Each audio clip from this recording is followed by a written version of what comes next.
Today we're making wasabi kettle corn.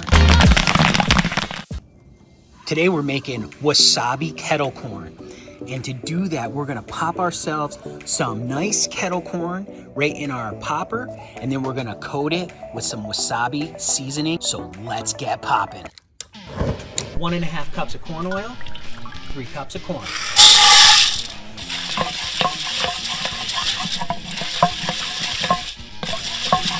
All right, we're heating up our kettle here. We have our corn oil and we also have our kernels. Down in the description is a link to all the products we're using here today.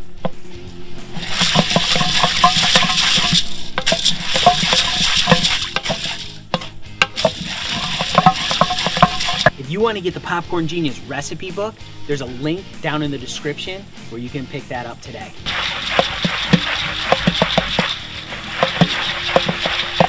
Smell that corn oil cooking, smelling good.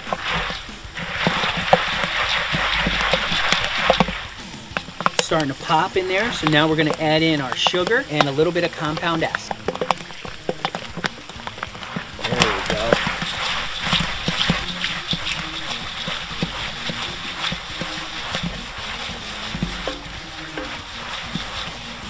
All right, it's got to heat back up because we dumped in all that cold sugar, and now the kettle's got to get heated back up in order for that popcorn to get popping again.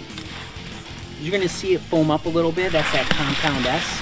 Compound S helps that sugar to stick to the popcorn better. You don't have to use compound S, that's optional. You could really just use sugar and it'll be perfectly fine.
There's our nice hot kettle corn.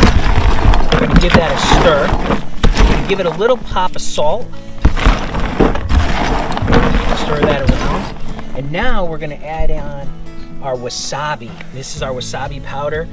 We're going to put in about probably a little less than 2/3 of a cup because I don't want it too strong. Mix that around. Ooh, you can really smell that wasabi. This one we're calling sweet wasabi. We've never made this before. You can really smell the wasabi. Let's take a couple pieces here. Take a look at it. It's still hot. Of course, sugar's still hot on here. Let's take a couple pieces, take a look. Oh yeah. Oh, you can really smell this. Let me give it a try. Okay. The wasabi. Oh yeah. It's actually really good. That's surprisingly good. I wasn't sure as we were shaking that wasabi on, I started having second thoughts about making this flavor, but now that I tried it, this is so good. The sweetness is really nice with this because it's that kettle corn, and then that wasabi just layers on top of that. It's like a little spicy, and the wasabi kind of loses that heat a little bit, but you can still get that punch of the wasabi flavor. That is really terrific. So remember, you can make this flavor too, just using some wasabi signature shake and sugar. So get out there and get popping.